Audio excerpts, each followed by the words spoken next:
ओम शांति।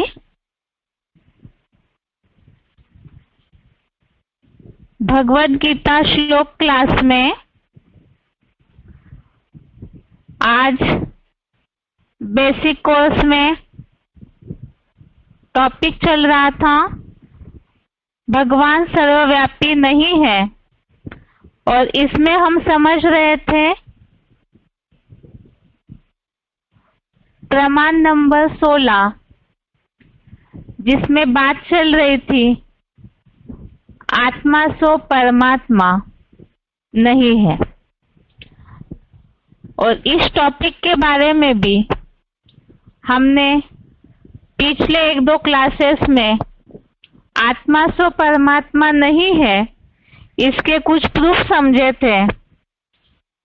जैसे कि पिछले हफ्ते के क्लास में समझा था, यदि आत्मा सो परमात्मा होता तो भगवान से जो अनेक संबंध जोड़ने की बात का उल्लेख भगवद गीता में आया है, तो संबंध जो भगवान सब संबंधों से, आत्माओं से पिता है, बंधु है, तो कैसे जोड़ते। दूसरी बात, भगवान को मुक्तिदाता, लिबरेटर, सब बंधनों से छुड़ाने वाला कहा है, और उसके लिए ही भगवद गीता में भगवान ने रास्ता भी बताया है। यदि आत्मा ही परमात्मा का स्वरूप है तो फिर मुक्ति की और उसके लिए जो रास्ता बताया है उसकी आवश्यकता ही नहीं। इसी तरह से भगवद गीता में भगवान को जानने के बारे में भी उल्लेख आया हुआ है। यदि आत्मा ही स्वयं भगवान का, परमात्मा का स्वरूप है, आत्मा सो परमात्मा है, तो फिर भगवान को जानने की बात ही नहीं होनी चाहिए। इसी तरह से आज के क्लास में हम कुछ आगे के प्रूफ भी देखते हैं। भगवद गीता में और भी ऐसे कुछ बातें आई हुई है जिस आधार से ये समझ सकते हैं कि आत्मा सो परमात्मा इस मान्यता के साथ भगवान सर्वव्यापी की मान्यता जो गलत रीति से प्रचलित हुई है वो किस तरह से गलत है।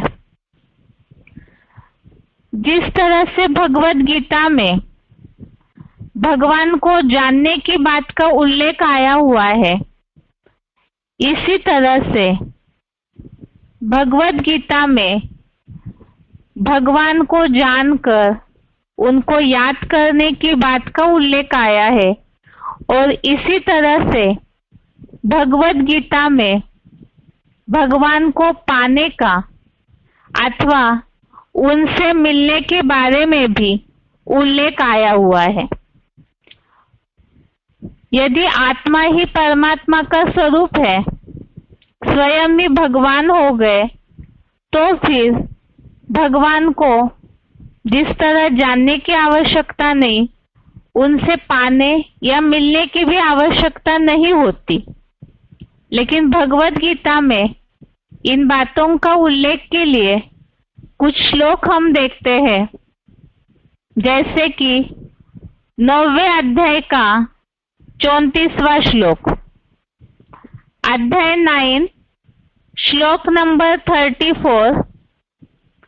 ये श्लोक है, मन मना भव मद भक्तो मद्याजी माम नमस्कुरु माम वैश्यसि युक्ते त्वम आत्मानं मत्परायणः।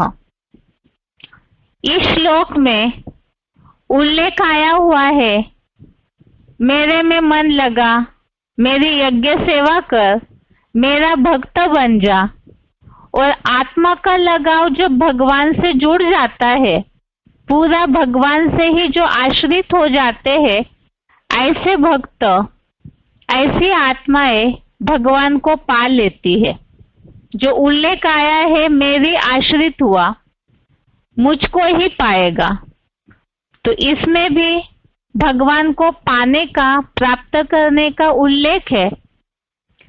इसी तरह से 8वें अध्याय का 14वां श्लोक, अध्याय 8 श्लोक नंबर 14, श्लोक है अनन्य चेतः सततम यो मां स्मरति नित्यशः तस्याहं सुलभः पार्थ नित्ययुक्तस्य योगिनः।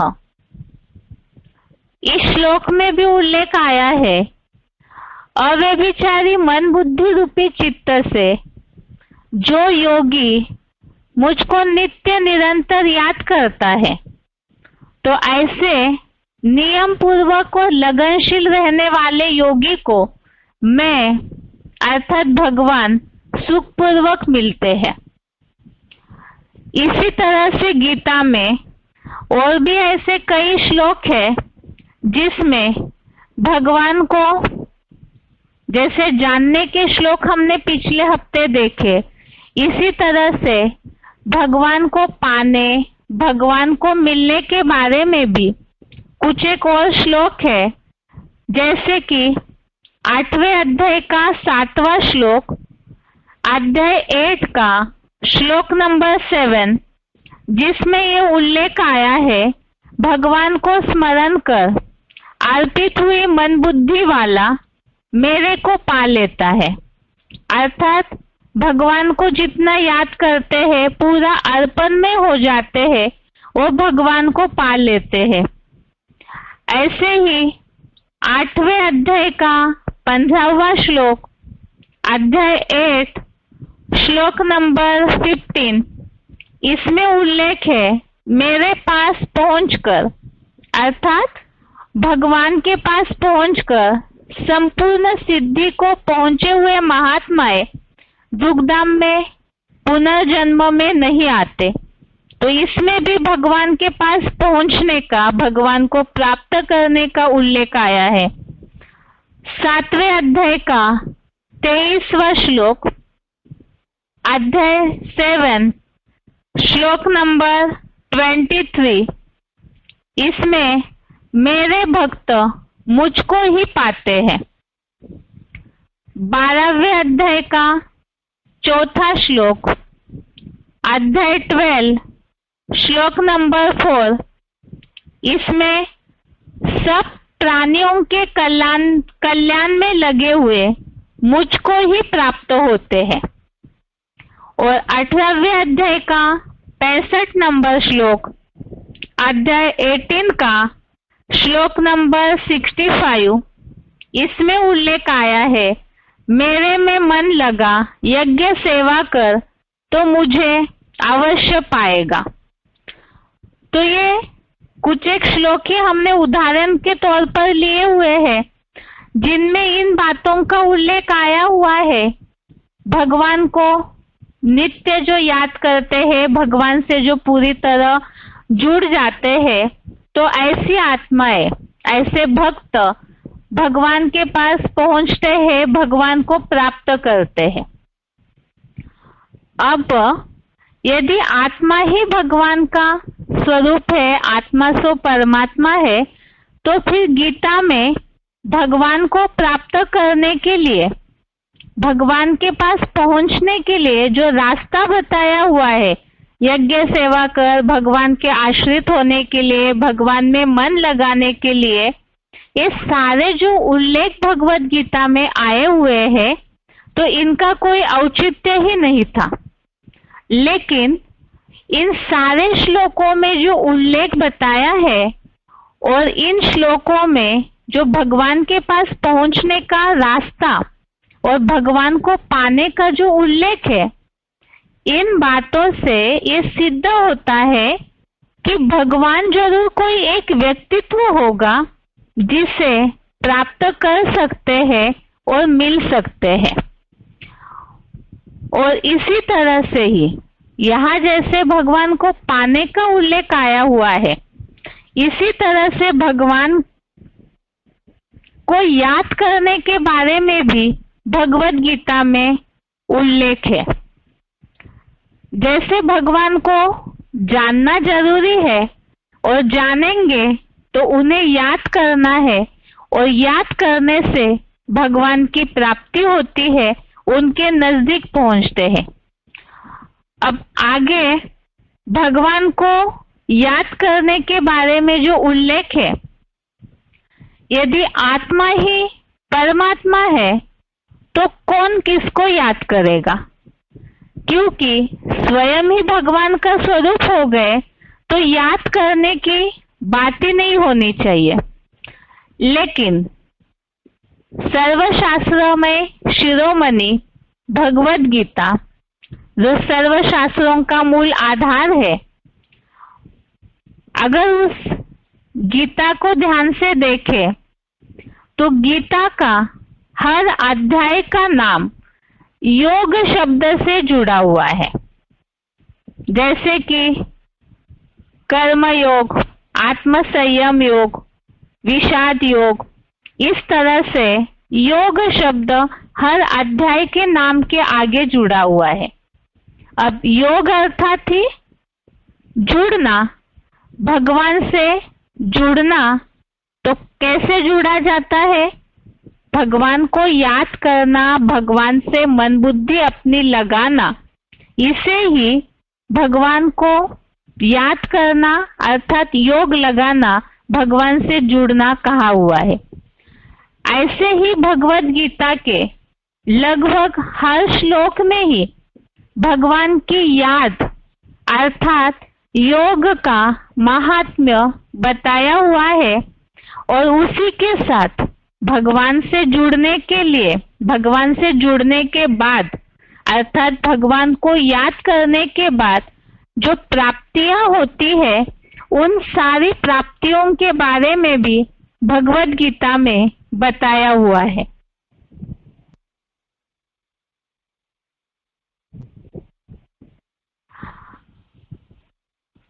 अब ये जो उल्लेख गीता में आए हुए हैं, इन उल्लेखों से भी जो प्रूफ हम समझ रहे हैं आत्मा सो परमात्मा नहीं हो सकती, उन बातों को समर्थन मिल जाता है। अब इसके लिए ही हम कुछ एक श्लोकों के उदाहरण देखते हैं, जिन उदाहरणों से ये बात स्पष्ट हो जाएगी कि भगवान की याद से ही, भगवान ने जो याद का तरीका बताया है, तो वो कुछ श्लोक हम देखते हैं।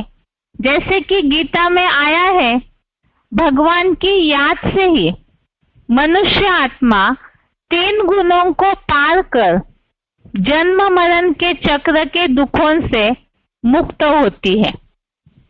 तो इसमें भगवान को याद करने से दुखों से मुक्ति का रास्ता बताया हुआ है। तो याद और उसकी प्राप्ति है दुखों से मुक्ति। इसके लिए श्लोक देखते हैं। 14वें अध्याय का 26वां श्लोक, अध्याय 14, श्लोक नंबर 26।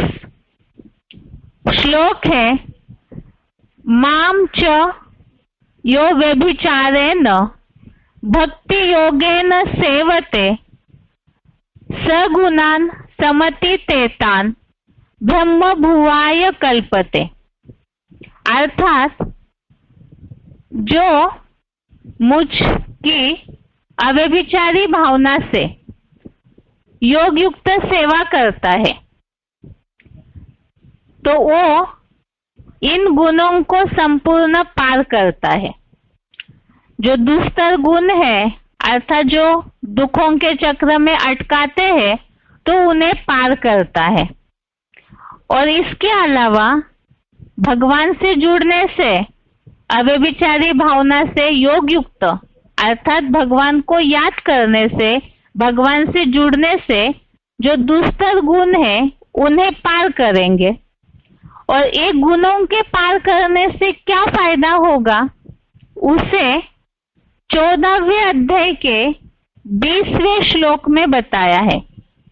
अध्याय 14 का ही श्लोक नंबर 20, इसमें प्राप्ति का उल्लेख आया है श्लोक है गुणानेतान तित्यत्विन देहि देह समुद्भवान जन्म मृत्यु जरा दुखे विमुक्तः अमृतम अश्नुते। अर्थात इसमें जो उल्लेख आया हुआ है कि इन गुणों को, इन तीनों गुणों को पार करके जन्म मृत्यु बुढ़ापा आदि ढेर सारे दुखों से अच्छी तरह से मुक्त हुआ।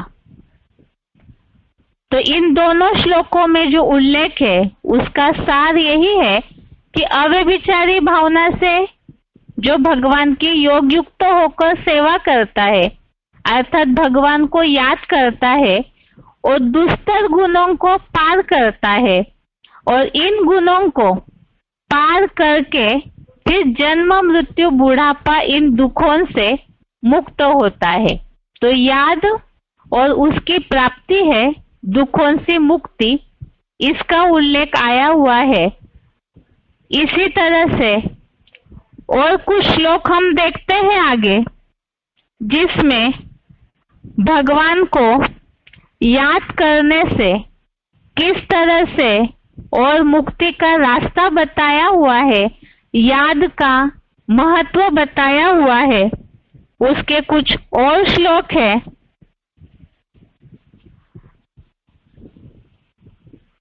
जैसे कि याद से ही कर्म बंधन से मुक्ति और मृत्यु संसार सागर को पार करने की भी बात गीता में आई हुई है। आज की दुनिया में लोग तो बहुत ज्यादा दुखी है। यदि आत्माएं भगवान का स्वरूप होती तो दुखों की बात ही नहीं आती। इसे हमने, जो भगवान सर्वव्यापी नहीं है, इन बातों को समझने के लिए कुछ एक व्यावहारिक उदाहरण देखे थे। भगवान तो गुणों के सागर है, तो मनुष्यों में वो गुण दिखने चाहिए, लेकिन मनुष्य दुखी है, बंधनों में फंसे हुए हैं। इसीलिए ही मनुष्य सब दुखों से मुक्ति का रास्ता ढूंढते रहते हैं। अब भगवत गीता में भी उसके लिए ही भगवान ने जो रास्ता बताया है कि याद से ही कर्म बंधन से मुक्ति और इस मृत्यु संसार सागर को पार करने की बात का उल्लेख आया हुआ है। इसमें दूसरे अध्याय का 39वां श्लोक, अध्याय 2 श्लोक नंबर 39 श्लोक है एषा ते भीहिता सांख्ये बुद्धिर्योगे तु इमाम शृणु बुद्ध्या युक्तो यया पार्थ कर्म बंधनम प्रहास्यसि। इसमें जो उल्लेख आया है कर्म योग में, अर्थात कर्म करते हुए योग, भगवान से जुड़ने से, इस मत को अर्थात भगवान ने जो रास्ता बताया है उसे सुनने से कर्म बंधनों को नष्ट कर देगा। तो कर्म योग में अर्थात भगवान को कर्म करते हुए याद करने से कर्मों के बंधन को नष्ट कर देगा। ऐसे ही 9वें अध्याय का 28वां श्लोक, अध्याय 9 श्लोक नंबर 28 श्लोक है शुभाशुभ फले एवं मोक्ष से कर्म बंधने संन्यास योग युक्तात्मा विमुक्तो माम उपैष्यसि। अर्थात इस प्रकार शुभ और अशुभ फल वाले कर्म बंधनों से मुक्त हो जाएगा। तो इस प्रकार अर्थात इसके पहले के श्लोक में उल्लेख आया हुआ है, भगवान से जुड़ने के लिए खाते हुए, हर कर्म करते हुए भी भगवान को याद करने का उल्लेख है। और ऐसे भगवान से जो लगातार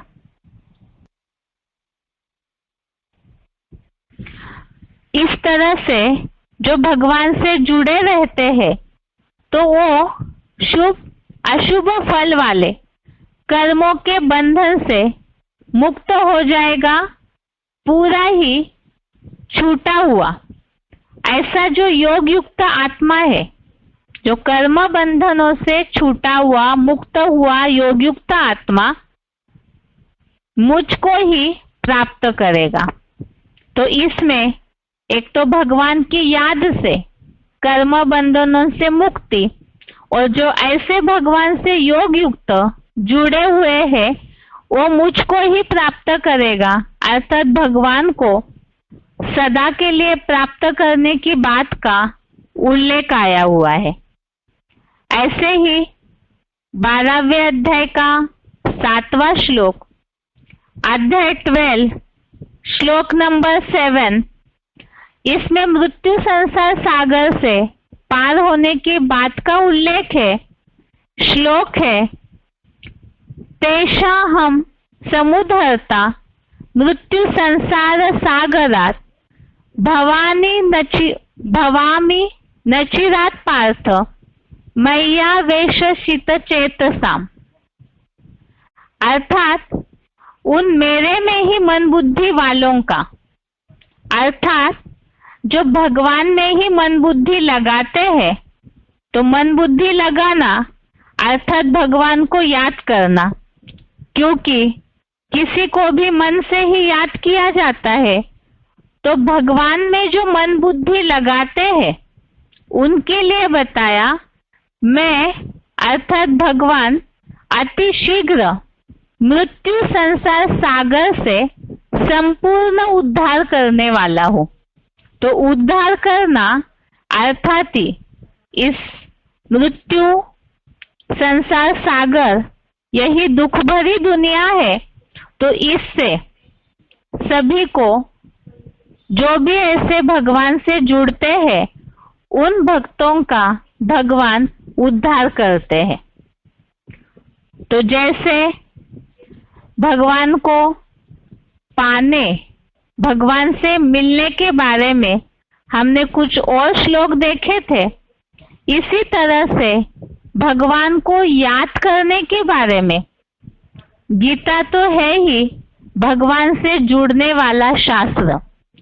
तो भगवत गीता में भगवान से जुड़ने के लिए और भगवान को याद करने के बाद, याद के महात्म्य वाले लगभग सारे ही श्लोक है, और भगवान को याद करने के बाद उनसे जो प्राप्ति होती है, अर्थात ही दुखों से मुक्ति, कर्म बंधनों से मुक्ति, मृत्यु संसार सागर से मुक्ति, ऐसी सारी बातों का जो उल्लेख हमने देखा, ऐसे कई श्लोक है। और इन सारे याद के महत्व वाले श्लोकों से ये सिद्ध होता है कि आत्मा सो परमात्मा नहीं है, अर्थात भगवान सर्वव्यापी नहीं है। क्यों? क्योंकि याद तो किसी व्यक्तित्व को किया जाता है। यदि आत्मा ही भगवान का स्वरूप होती तो याद करने की और याद करके दुखों से मुक्ति की बात ही नहीं आती, क्योंकि सब दुखों से स्वतः ही मुक्त हुए होते। लेकिन ऐसी वास्तविकता नहीं है। आत्माएं कर्म बंधन में, दुखों में, अशांति में, जन्म जरा मृत्यु, इन सब बंधनों में फंसी हुई है, अर्थात ही आत्मा सो परमात्मा नहीं है। और उसी से जुड़ी हुई जो मान्यता है, भगवान सर्वव्यापी नहीं है।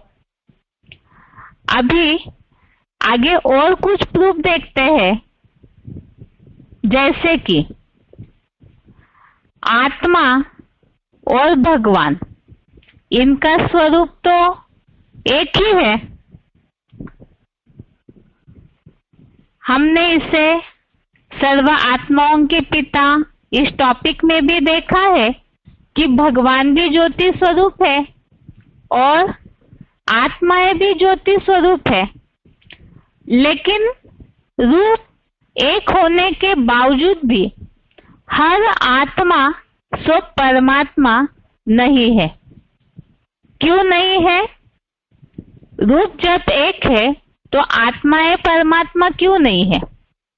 इसे हमने पहले भी उन कोर्सों में समझा। वास्तव में आत्माएं जो है वो परमात्मा की संतान है और ज्ञान के आधार से उनकी रचना की हुई है।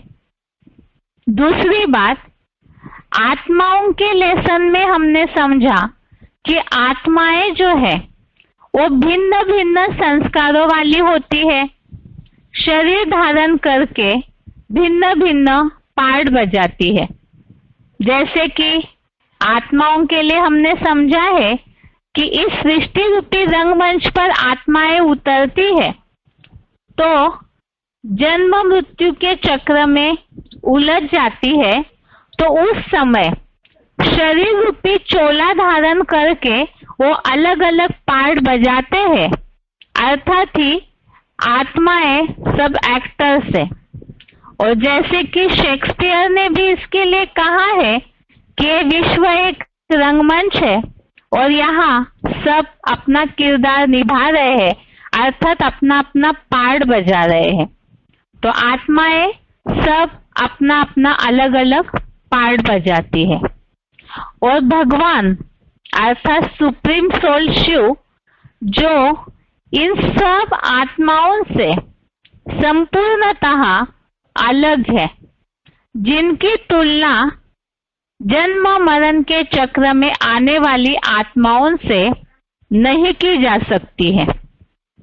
इसके अलावा आत्माएं जो है इस सृष्टि रंगमंच पर अलग अलग जो पार्ट बजाती है, तो कोई हीरो हीरोइन है, कोई विलेन का पार्ट बजाते हैं और कोई साधारण आत्माओं के रूप में पार्ट बजाते हैं।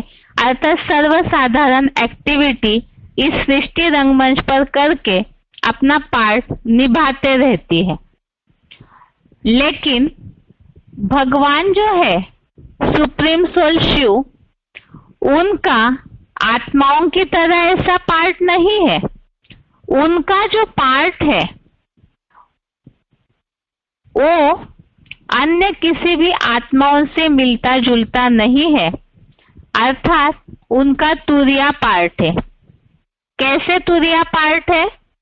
आत्माएं जन्म मरण के चक्र में उलझी हुई है, घूमते रहती है, अपने ही चक्र में वो घूमते रहते हैं। लेकिन भगवान अर्थात सुप्रीम सोल शिव वो इस नाट्य मंच में, इस नाटक में जो चक्र चल रहा है उसमें नहीं आते हैं। उनका तुरिया पार्ट अर्थात सबसे अलग पार्ट इसलिए है क्योंकि आत्माएं जैसे 5000 वर्ष इस सृष्टि मंच पर पार्ट बजाते ही रहती है, लेकिन भगवान इस सृष्टि मंच पर एक ही बार अवतरित होते हैं। अवतरित होते हैं अर्थात इसे हमने सर्व आत्माओं के पिता इस टॉपिक में समझा है कि वे जन्म मरण के चक्र में नहीं आते हैं भगवान, इसलिए उनका अपना शरीर नहीं है। शरीर न होने के कारण वो प्रवेश करके पार्ट बजाते हैं इस सृष्टि मंच पर। सृष्टि परिवर्तन के लिए वो केवल एक ही बार सृष्टि के अंत में केवल इस सृष्टि को उल्टी दिशा में परिवर्तित हो करने के लिए आते हैं। और आत्माएं जो है वो जन्म मरण के चक्र में आते आते इस सृष्टि को नीचे गिराते रहती है। तो ये ही आत्माएं और भगवान में अंतर है। अब इसके अलावा और भी ढेर सारे ऐसे अंतर है जिसका भगवत गीता में कई श्लोकों में उल्लेख आया हुआ है।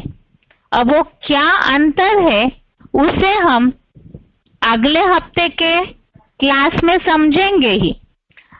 लेकिन आत्मा से परमात्मा नहीं है, इसके हमने कई सारे प्रमाण 2-3 क्लास में देखे हैं और उससे ये बात तो सिद्ध हुई कि आत्मा सो परमात्मा नहीं हो सकती है। अब ये जो मान्यता आई है आत्मा सो परमात्मा की मान्यता, अर्थात ये जो रहस्य है, वास्तव में आत्मा सो परमात्मा किस आत्मा के लिए कहा गया है उसे हम आगे के क्लास में एडवांस कोर्स के आधार से समझेंगे। ये जो टॉपिक है भगवान सर्वव्यापी नहीं है और इससे जुड़ी हुई मान्यता आत्मा सो परमात्मा नहीं है, ये टॉपिक आज के लिए यहाँ पूरा हुआ है। क्लास पूरा करने के पहले एक बार इसे केवल शॉर्ट में देखते हैं। आज के क्लास में हमने समझा है आत्मा सो परमात्मा नहीं हो सकती क्योंकि भगवत गीता में यदि आत्मा ही परमात्मा या भगवान है तो गीता में भगवान को पाने अथवा उनसे मिलने के बारे में उल्लेख क्यों आया हुआ है। इसके लिए हमने 9वें अध्याय के 34वें श्लोक का, अध्याय 9 का श्लोक नंबर 34 का उल्लेख देखा। भगवान ने मन लगाने की बात और उस आधार से भगवान के आश्रित होने वाला भगवान को पाता है। 8वें अध्याय का 14वां श्लोक, अध्याय 8 का श्लोक नंबर 14 में अव्यभिचारी चित्त से भगवान को याद करने वाले को मैं अर्थात भगवान सुखपूर्वक मिलता है। इसी तरह से 8वें अध्याय का 7वां और 15वां श्लोक, अध्याय 8 का श्लोक नंबर 7, श्लोक नंबर 15, अध्याय 7 का श्लोक नंबर 23, अध्याय 12 का श्लोक नंबर 4 और अध्याय 18 का श्लोक नंबर 65, जिसमें भगवान के पास पहुंचने व उनको पाने के बारे में उल्लेख आया है। और गीता के इन श्लोकों के उल्लेखों से ये बात सिद्ध होती है कि भगवान जरूर कोई एक व्यक्तित्व होगा जिसे प्राप्त किया जा सकता है और मिल सकते हैं। उसके अलावा आत्मा ही परमात्मा है तो भगवत गीता में भगवान को याद करने के बारे में और याद से होने वाली प्राप्तियों के बारे में उल्लेख क्यों किया गया है। यदि आत्मा ही परमात्मा है, स्वयं भगवान का स्वरूप है, तो कौन किसको याद करेगा। अब जैसे कि गीता में जो उल्लेख आए हुए हैं भगवान को याद करके प्राप्ति के बारे में, उसमें जैसे 14वें अध्याय का 26वां और 20वां श्लोक देखा, अध्याय 14 का श्लोक नंबर 26 और श्लोक नंबर 20, इसमें जो उल्लेख आया है अव्यभिचारी भावना से योग युक्त होने वाले दुस्तर गुणों को पार करते हैं और इन गुणों को पार करके फिर जन्म मृत्यु बुढ़ापा इन दुखों से मुक्त होते हैं। इसी तरह से भगवान को याद करके कर्म बंधनों से मुक्ति और मृत्यु संसार सागर को पार करने की बात का भी उल्लेख हमने देखा। जैसे दूसरे अध्याय का 39वां श्लोक, अध्याय 2 का श्लोक नंबर 39, इसमें कर्म योग में भगवान की मत को सुनने से कर्म बंधन को नष्ट कर देगा। 9वें अध्याय का 28वां श्लोक, अध्याय 9 श्लोक नंबर 28 में जो योग युक्त आत्मा है वो भगवान को ही पा लेता है।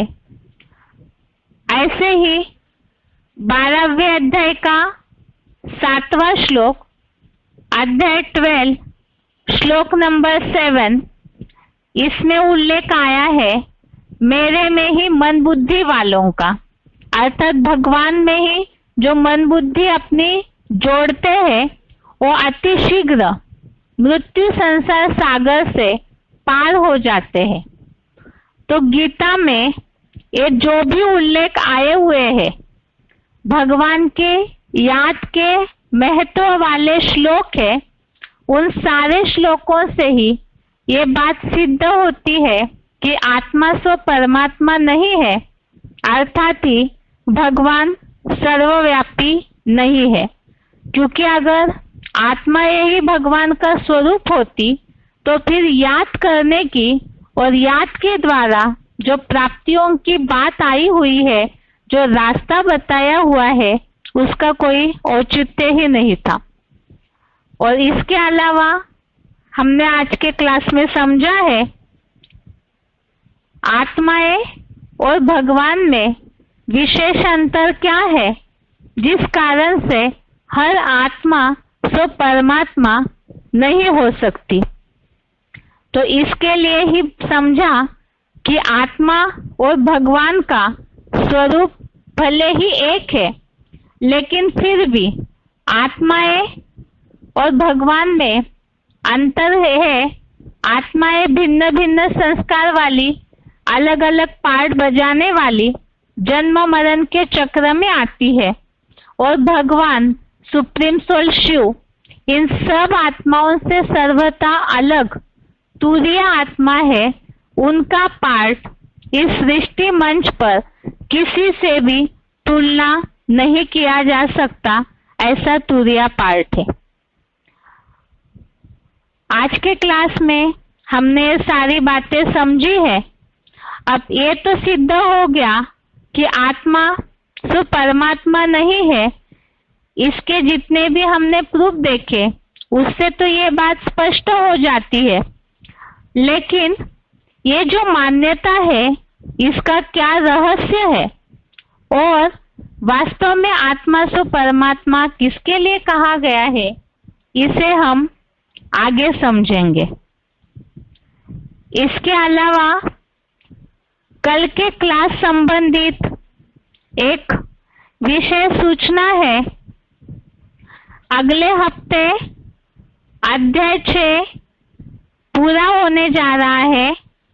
केवल 2 श्लोक बाकी है, 46 और 47 नंबर श्लोक, जो कि अगले हफ्ते किए जाएंगे पूरे। लेकिन जैसे कि हर अध्याय के बाद पूरे अध्याय का सार और उस अध्याय के पूरे श्लोकों पर ही श्लोक टेस्ट ली जाती है, इसीलिए ही कल के क्लास में रिवीजन और अध्याय 6 के सार में कल आधे श्लोकों की रिवीजन की जाएगी, अर्थात ही आधे श्लोकों का सार समझेंगे और उसी आधार से रविवार संगठन के श्लोक टेस्ट में प्रश्न होंगे।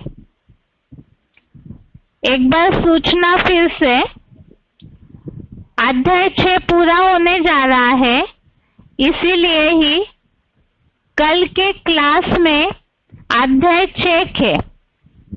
आधे श्लोकों की रिवीजन अर्थात ही आधे श्लोकों का सार समझेंगे, उसी आधार से रविवार के श्लोक टेस्ट में प्रश्न होंगे।